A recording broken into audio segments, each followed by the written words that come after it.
Hello students, welcome to सक्सेस.com। मैं Alok sir. आज चूंकि फ्राइडे है और हम लोगों का रूटीन में आज का जो सब्जेक्ट है वो इतिहास है। सबसे पहला चीज इतिहास। जैसे हम इतिहास शब्द की बातों को करते हैं तो हम लोगों को ये पता चलता है कि पुरानी बातों का अध्ययन करना इतिहास कहलाता है। लेकिन क्या हर पुरानी बातें इतिहास के रूप में पढ़ा जा सकता है? तो बिल्कुल नहीं, क्योंकि इतिहास में उन्हीं विषयों को डाला जाता है जो समाज, संस्कृति जैसे चीजों से जुड़ी हुई होती है। उन्हीं चीजों को भारतीय इतिहास में स्थान मिलता है। जैसे ही हम इतिहास शब्द की बात करते हैं तो इतिहास को हम लोग 5 सेक्शंस में बांटकर पढ़ते हैं, जिनमें एक सेक्शन हम लोगों को कहलाता है प्राचीन इतिहास, दैट मीन्स एंशिएंट हिस्ट्री। दूसरा हम लोगों का कहलाता है मध्यकालीन इतिहास, दैट मीन्स मिडिएबल हिस्ट्री। तीसरा हम लोगों का होता है मॉडर्न हिस्ट्री या आधुनिक भारत हम लोग कहते हैं। चौथा हम लोगों का होता है कला एवं संस्कृति, आर्ट एंड कल्चर। ठीक है, और ये 4 भारतीय इतिहास में आता है। और एक इतिहास हम लोगों का होता है विश्व इतिहास, वर्ल्ड हिस्ट्री, जो बेसिकली यूपीएससी के एग्जाम में पूछा जाता है। आज हम लोग बात करेंगे, जो हम लोगों का टॉपिक है आज का पहला क्लास का इतिहास का, वो है ऐतिहासिक स्रोतों का वर्गीकरण, that means classification of historical parts. क्या है ये हम लोग देखते हैं। चैनल्स पे लगातार बने रहने के लिए आप लोग चैनल्स को सब्सक्राइब करें। ठीक है, मैं बात करूंगा क्या ऐतिहासिक स्रोतों का वर्गीकरण क्या है, इसका क्लासिफिकेशन हम लोग देखते हैं। देखो, किसी भी स्रोत को, किसी भी इतिहास को जानने के लिए माध्यम की आवश्यकता होती है, क्योंकि बिना माध्यम किसी प्रकार की जानकारी हम लोगों को नहीं मिलती है। इसमें हम लोग बात करेंगे सबसे पहला स्रोत का, जिसका नाम है पुरातात्विक स्रोत, दैट मीन्स एक ऐसा वर्ड जो पूरी तरीके से ऐतिहासिक तौर पे प्राचीन अभिलेख के रूप में हो। अभिलेख मैं और आप जानते हैं कि ये अभिलेख लिखने की प्रथा जो है वो मौर्य काल से आरंभ हुई थी। मौर्य काल के द्वारा ही पहली बार अभिलेख अशोक के द्वारा लिखा गया था, और अशोक के द्वारा 13 अभिलेख, 14 अभिलेख बृहत अभिलेख के तौर पर रहा था। इसके बाद 7 लघु स्तंभ लेख रहा था। अभिलेख दैट मीन्स किसी भी वस्तु पर, अगर मैं बात कर रहा हूं, अगर ये बोर्ड पे लिखा हुआ और ये रह जाए, अगर ये बोर्ड पे लिखा हुआ हो और ये रह जाए, दैट्स कॉल्ड अभिलेख, मतलब किसी वस्तु पर लिखा हुआ है। इसी तरीके से अशोक के द्वारा मौर्य काल में जो लिखा गया था वो शिलालेख था। शिलालेख, अभिलेख मतलब क्या, किसी पट पर लिखी हुई कोई भी वस्तु अभिलेख कहलाता है। और शिलालेख का मतलब क्या, शिल मतलब क्या, पत्थर, तो पत्थर पे लिखी हुई तमाम जानकारियां शिलालेख होती है। दूसरा स्मारक धवन, हम लोग जब भी हम लोग किसी वस्तु को देखते हैं, अगर मैं अभी बात करूं कि हम लोग बनारस के सारनाथ पहुंचते हैं, तो जैसे ही हम सारनाथ पहुंचते हैं तो हम लोगों को वहां पे सारनाथ का स्तंभ दिखाई पड़ता है। अगर हम लोग बौद्ध धर्म की ओर मूव करते हैं तो हम लोगों को स्तूप दिखाई पड़ता है। अगर हम लोग दिल्ली मूव करते हैं तो हम लोगों को लाल किला या फिर कुतुब मीनार जैसे चीजें दिखाई पड़ती है। तो ये तमाम चीजें, वैसी कोई भी भवन जो स्मारक भवन के तौर पे है, वो इतिहास का स्रोत होगा, क्योंकि वहां से ये पता चलता है कि भाई कौन था, किसने बनाया। ठीक है, इसके बाद मूर्तियां, इस पर हम लोग बात करते हैं मूर्तियों का, क्योंकि जैसे हम मूर्तियां शब्द इस्तेमाल करते हैं तो कई धरोहर, भारतीय इतिहास के कई धरोहर मूर्तियों के रूप में भी हैं। और आज भी हम लोग देखते हैं न्यूज चैनल्स के माध्यम से कि कभी कभी खुदाई हो रहा होता है तो कुछ चीजें हम लोगों को मूर्तियों के रूप में प्राप्त होती है। ठीक है, इसके बाद बात करते हैं चित्रकला।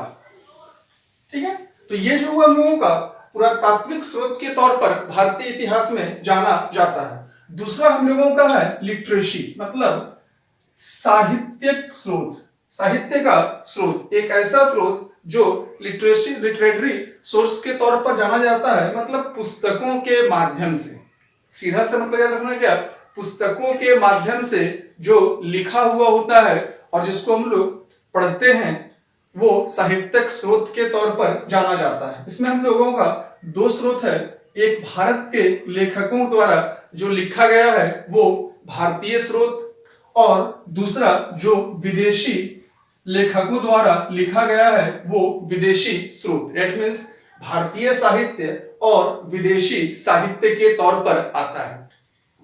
बच्चे आप लोग ध्यान दोगे, यहां से जो भी क्वेश्चंस है, कई क्वेश्चंस आपका आज के क्लासरूम से हिस्ट्री से बनेगा ही बनेगा। बेसिकली वो क्वेश्चंस जो बुक्स रिलेटेड होते हैं वो तमाम क्वेश्चंस आज मैं कोशिश करूंगा कि आप लोगों का एग्जाम में पकड़ा ही जाए। ठीक है, इस पर मैं बात कर रहा हूं क्या, भारतीय साहित्य और दूसरा क्या हुआ विदेशी साहित्य। जैसे हम चलो पहले विदेशी साहित्य को देख लेते हैं। विदेशी साहित्य में हम आते हैं तो हम लोग देखते हैं हमारे यहाँ प्राचीन इतिहास के दौर में कई लोग आए थे, जैसे यूनान के लेखक, रोम के लेखक, ये लोग पहुंचे थे। तो ये कौन थे, इसमें एक का नाम है मेगास्थनीज। एक का नाम क्या है, मेगास्थनीज। मेगास्थनीज जो है वो मौर्य काल में चंद्रगुप्त मौर्य के दरबार में आए थे। ये क्वेश्चन एग्जाम में आता है, ठीक है, कि चंद्रगुप्त मौर्य के दरबार में कौन विदेशी यात्री थे। तो कौन थे, मेगास्थनीज थे, जो कहां के थे, यूनान के थे। ये यूनान के थे और सेल्यूकस के द्वारा मेगास्थनीज को जो है वो भेजा गया था। ठीक है, क्योंकि हम जानते हैं सेल्यूकस के साथ यूनान के सेल्यूकस के साथ चंद्रगुप्त मौर्य का संघर्ष भी रहा था। हालांकि जब हम मौर्य काल को पढ़ेंगे तो उस पर पूरी तरीके से डिफाइन हम लोग करेंगे। यहां से जितना क्वेश्चंस बनता है उसको मैं करा देता हूं आज। और चैनल्स पे लगातार बनने के लिए चैनल्स को सब्सक्राइब कर लें और अपने मित्रों तक भी पहुंचाएं इस चैनल्स के माध्यम से, कि भाई उन लोगों को भी, आपके मित्रों को भी इसका लाभ मिल पाए। दूसरा है टॉलेमी। दूसरे जो है वो कौन है, टॉलेमी। ठीक है, तीसरा हम लोगों का हेरोडोटस, जिसको हम लोग इतिहास के फादर भी कहते हैं। हेरोडोटस हो गए, इसके बाद निरियाकस हो गए और उसके बाद एरिस्टोबुलास हो गए। ठीक है, ये जो है ये 1 2 3 4 और 5 ये जो है यूनान के और रोम के लेखक हैं। कहा जाता है, कई बार डायरेक्ट पूछा जाता है कि मेगास्थनीज कहां से बिलोंग करते थे। कर लेंगे क्लियर हम लोग यहीं से। ठीक है, इस पर मैं बात करूंगा चीनी यात्रियों का। चीनी यात्रियों में सबसे पहले मैं बात करता हूं वेनसांग, एक ऐसे व्यक्ति जिनको यात्रियों का राजकुमार, शाक्य मुनि जैसे पदवी से भी नवाजा गया है। वेनसांग जब भारत आए थे तो इन्होंने, एक और क्वेश्चन वेनसांग से आता है कि किसने 6 वर्षों तक नालंदा विश्वविद्यालय में शिक्षा ग्रहण की। तो कौन हो जाएगा, वेनसांग। दूसरे हो गए फाहियान, ठीक है, जो गुप्त वंश के काल में आए थे। इसके बाद अरब यात्रियों की ओर आते हैं तो अबू रिहान, अल बरूनी, अल मसूदी और मार्को पोलो। ठीक है, ये जो है वो अरब यात्री हैं। मार्को पोली और अल बरूनी से अक्सर एग्जाम में आपके क्वेश्चंस आते रहते हैं। अब मैं बात करूंगा, ये तो मैंने देखा क्या विदेशी साहित्य में क्या क्या स्रोत रहा था।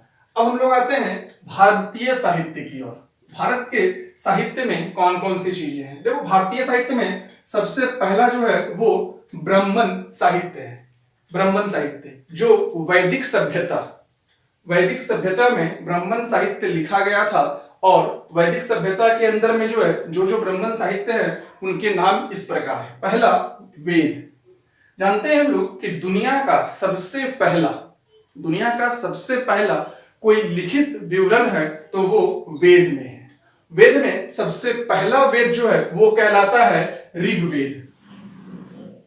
जो पहला वेद है वो कहलाता है ऋग्वेद। मानव जाति का पहला पुस्तक के तौर पर ऋग्वेद को हम लोग जानते हैं। पहली ग्रंथ जो हमारे, ये पूरी दुनिया की मैं बात कर रहा हूं, पूरी दुनिया का प्रथम ग्रंथ जो है वो ऋग्वेद जाना जाता है। ये ऋग्वेद जो है वो 10 मंडलों में और 1028 सूक्तों में बटा हुआ है। यहां से क्वेश्चंस आते रहता है गायत्री मंत्र को लेकर। तो ऋग्वेद के किस मंडल में गायत्री मंत्र है, ये क्वेश्चंस अक्सर आता है। याद रखना, दूसरे मंडल। पहला के वैदिक सभ्यता हम लोग पढ़ेंगे इस चैनल्स पे, ठीक है। इसके बाद दूसरा है वो सामवेद। सामवेद से भी एक क्वेश्चन आता है कि भाई संगीत, गान जैसे ग्रंथ किसे कहते हैं। संगीत, भारतीय संगीत की बात हो, गान की बात हो, ज्ञान नहीं गान, ठीक, सॉन्ग, की बात हो तो ये किस वेद को कहा जाता है, तो वो कौन सा वेद है, सामवेद। चूंकि ये इसका अर्थ ही है सुर, लय, ताल और गीत। यहां से भी ये क्वेश्चन आपका बनता है, ठीक है। इसके बाद हम लोग बात करेंगे यजुर्वेद। यजुर्वेद, यहां से यजुर्वेद में से एक क्वेश्चन हम लोगों का पूछता है कि गद और पद, गद और पद वाला वेद कौन सा है, तो कौन सा होगा, यजुर्वेद। गद और पद का वेद कौन सा है, तो कौन सा होगा, यजुर्वेद। यजुर्वेद को हम लोग, इसका शाब्दिक अर्थ यज्ञ होता है, यह पूरी तरीके से कर्म कांड का वेद कहा जाता है। इसके बाद अर्थर्ववेद। अर्थर्ववेद, इस अर्थर्ववेद को हम लोग जादुई सूक्तों का वेद कहते हैं, क्योंकि इसमें जादू टोना जैसे चीजों की बातें मिलती है। दूसरा हम लोगों का आता है ब्राह्मण ग्रंथ। इस ब्राह्मण ग्रंथ में एक हम लोगों का है जिसका नाम ऐत्रेय ब्राह्मण है।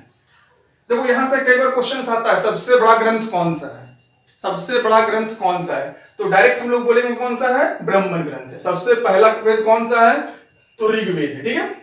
इसके बाद दूसरा हम लोगों का है कौस्तकी, तीसरा हम लोगों का है शतपथ। अगर केवल इतना पूछता है आपसे कि सबसे बड़ा ग्रंथ कौन सा है, तो कौन सा हो गया, ब्राह्मण ग्रंथ। अगर ये बोलता है सबसे बड़ा ब्राह्मण ग्रंथ कौन सा है, सबसे बड़ा ब्राह्मण ग्रंथ कौन सा है, तो क्या हो जाएगा, शतपथ ब्राह्मण ग्रंथ जो है वो सबसे बड़ा ग्रंथ है। मोस्ट इंपॉर्टेंट क्वेश्चन है स्टूडेंट, याद रखना। सबसे बड़ा ग्रंथ कौन सा है, तो ब्राह्मण ग्रंथ है, और सबसे बड़ा ब्राह्मण ग्रंथ कौन सा है, तो शतपथ ग्रंथ है। इसके बाद एक हम लोगों का है गोपथ, ठीक है। ये हम लोगों का हो गया वेद, हो गया ब्राह्मण ग्रंथ हो गया। अब मैं बात करूंगा आरण्यक ग्रंथ का। आरण्यक, देखो आरण्यक का मतलब ही होता है, अरण्य मतलब जंगल, अरण्य का मतलब क्या होता है, वन या जंगल। और आरण्यक ग्रंथ का शाब्दिक अर्थ होता है वनों में रहने वाले छात्रों और सन्यासियों पर लिखी गई ग्रंथ को हम लोग आरण्यक ग्रंथ के नाम से जानते हैं। चूंकि पहला केवल स्रोत की बात हो रही है, इन तमाम चीजों का क्लास जो है इस चैनल से आपको मिलेगा और डेप्थ में एक एक चीज को हम लोग पढ़ेंगे, ठीक है। आरण्यक ग्रंथ, आरण्यक ग्रंथ मतलब क्या, आरण्य मतलब क्या, वन या जंगल। आरण्यक मतलब क्या हो गया, वन में रहने वाले छात्रों और सन्यासियों पर लिखी गई ग्रंथ को हम लोग आरण्यक ग्रंथ कहते हैं। इसमें जो आता है वो तैत्तिरीय और मैत्रेयी ग्रंथ जो है ये हम लोगों का होता है। इसके बाद बात करेंगे अगला उपनिषद। उपनिषद, ठीक है।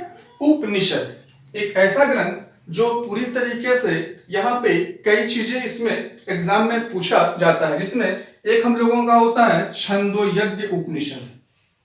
कई बार छंदोयज्ञ और बृहदारण्यक उपनिषद आप लोग पढ़ते होंगे, कई बार यहाँ पे छंदोयज्ञ और ब्रह्मण उपनिषद हम लोग पढ़ते हैं, ठीक है। इसके बाद हम लोग बात करेंगे वेदांग।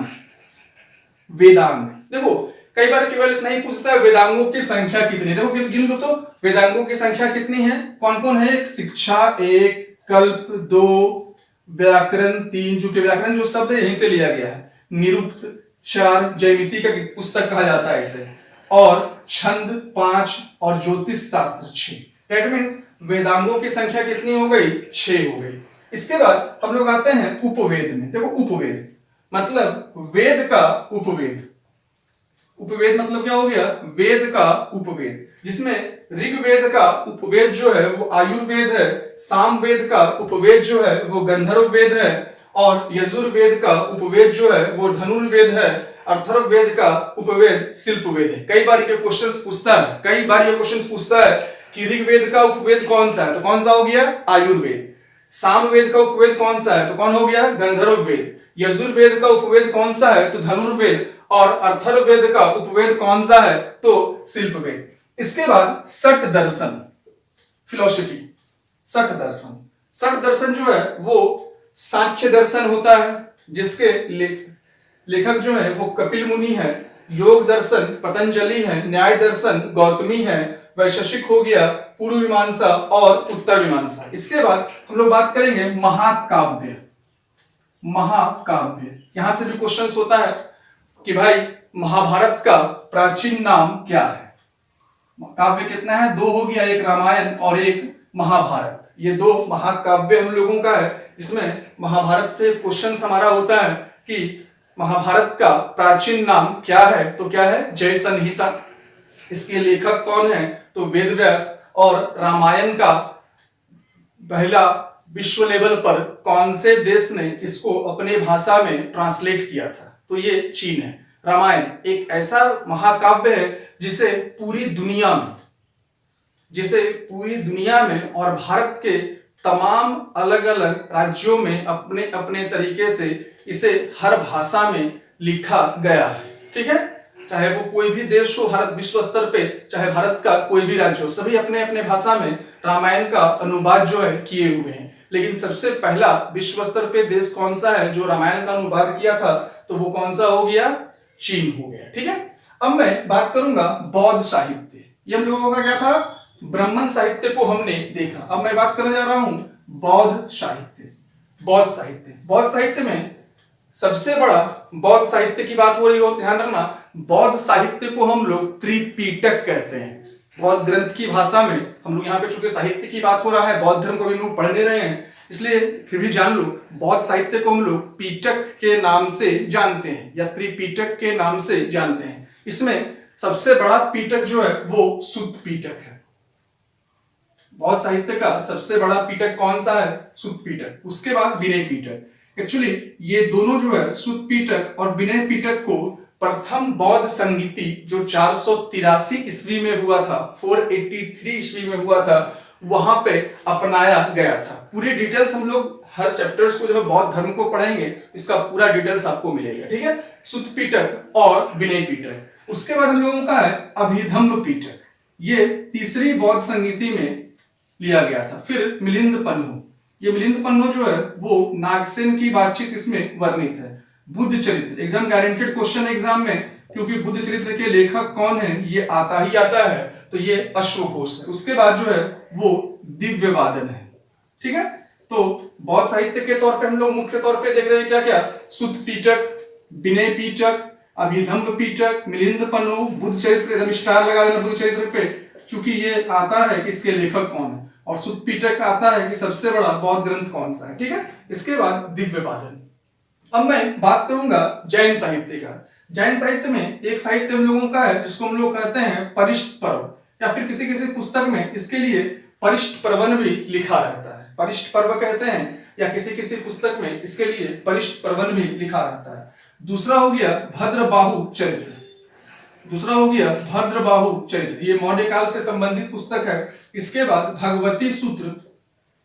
डायरेक्ट भी स्टूडेंट पूछ लेता है भगवती सूत्र किस धर्म से संबंधित है या किस धर्म का पुस्तक है, तो कौन सा है? जैन साहित्य का। इसके बाद कल्प सूत्र। ठीक है, इसके बाद कौन सा? कल्प सूत्र। तो एकदम याद रखना है, कई बार डायरेक्ट ऐसे जब से पूछ लेगा कि मिलिंद पन्नु किस धर्म का पुस्तक है, तो कौन सा है? बौद्ध साहित्य का। भगवती सूत्र किस धर्म का पुस्तक है, तो कौन सा है? जैन साहित्य का। ठीक है, इसके बाद हम लोग बात करते हैं धर्मनिरपेक्ष साहित्य। आइए देखते हैं धर्मनिरपेक्ष साहित्य में क्या है। सबसे पहला हम लोग बात करेंगे अर्थशास्त्र। ये अर्थशास्त्र जो है वो एक जरिया है मौर्य साम्राज्य का, और यहां से क्वेश्चन आता भी है कि अर्थशास्त्र के लेखक कौन है। तो अर्थशास्त्र के लेखक याद रखिएगा कौटिल्य है। अर्थशास्त्र के लेखक कौन हो गए? कौटिल्य जो है वो अर्थशास्त्र के लेखक हुए। दूसरा हम लोगों का है अष्टाध्यायी। ये भी पूछता है कि अष्टाध्यायी के लेखक कौन है, तो याद रखिएगा पाणिनि। क्या नाम है? पाणिनि। तीसरा जो है वो है राजतरंगिणी, जो कश्मीर के इतिहास को दर्शाता है। राजतरंगिणी, इसके लेखक कौन है ये भी आता है, याद रखिएगा कौन है राजतरंगिणी लेखक? कल्हन। कौन है? कल्हन। राजतरंगिणी लेखक कौन हो गए? कल्हन हो गए। इसके बाद मुद्रा राक्षस, इसके लेखक भी पूछा जाता है, याद रखिएगा मुद्रा राक्षस के जो लेखक हैं वो विशाख दत्त है। कौन है? विशाख दत्त। मुद्रा राक्षस के लेखक कौन हो गए? विशाख दत्त। फिर आता है अभिज्ञान संकुलितम, रघुवंशम, मलविका अग्निमित्र, मेघदूतम। ये जितना पुस्तक हुआ यहां से भी एक क्वेश्चन आता है, बहुत फेमस लेखक हैं इसके, चाहे वो अभिज्ञान संकुलितम हो, मलविका अग्निमित्र हो, रघुवंशम हो या मेघदूतम हो। इसके लेखक जो हैं वो कालिदास हैं, बहुत फेमस हैं, जो कि चंद्रगुप्त द्वितीय के नवरत्न के तौर पर ये जाने जाते हैं। ठीक है, इसके बाद हर्षचरित और कादम्बरी, ये भी क्वेश्चन आता है, हर्षचरित्र और कादम्बरी के लेखक कौन है? स्टूडेंट्स याद रखिएगा वान भट्ट। कौन है? वान भट्ट। ये हम लोगों के हो गए। इसके अलावा जो है कुछ और भी हैं, जैसे पुराण। हम यहाँ पे चूंकि बोर्ड पे जगह कम पड़ रहा था इसलिए हम लोग यहाँ पे मिटा के कर लेते हैं इसको हम लोग। इसके बाद ब्राह्मण साहित्य में और भी हैं, जिसमें एक का नाम जो है वो पुराण है।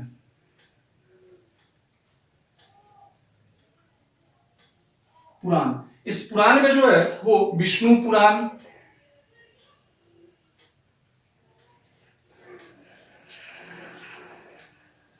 विष्णु पुराण एक ऐसा पुस्तक जो पूरी तरीके से विष्णु पुराण, एक ऐसा पुस्तक जिसमें मौर्य वंश की जानकारी मिलती है, लेकिन लिखा गया था ये गुप्त वंश में। एक है भागवत पुराण,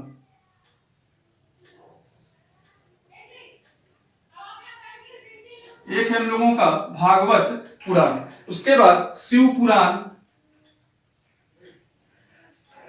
शिव पुराण, और फिर है गरुड़ पुराण। ठीक है, ये चार जो है हम लोगों का पुराण हो गया। कौन कौन हो गया? विष्णु पुराण, भागवत पुराण, शिव पुराण और गरुड़ पुराण। इसके बाद हम बात करेंगे स्मृतियां।